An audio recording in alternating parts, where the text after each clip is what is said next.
Nonprofit housing providers are using a suspected homicide in a Victoria apartment to highlight what they say is a growing concern inside supportive housing buildings. They say acts of violence and weapons have become more of a problem inside some BC Housing-funded facilities.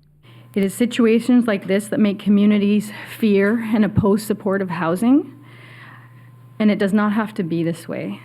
That's why they want urgent action, calling on the province to remove supportive housing buildings from the Residential Tenancy Act and enforce a complete weapons ban inside those buildings. Such a move would give staff more power to remove handguns or knives immediately, says one housing provider and civil rights lawyer.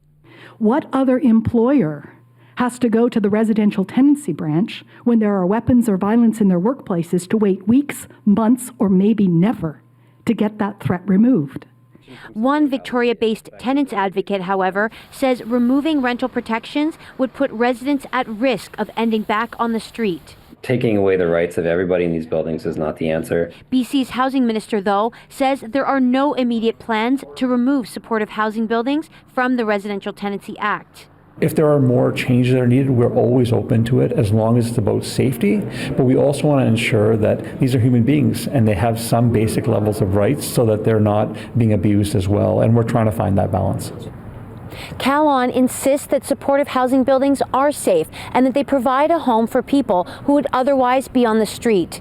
But he did say the province has tasked a working group between police and housing providers to look into how to improve safety and keep weapons out of those buildings. Katie DeRosa, CBC News, Victoria.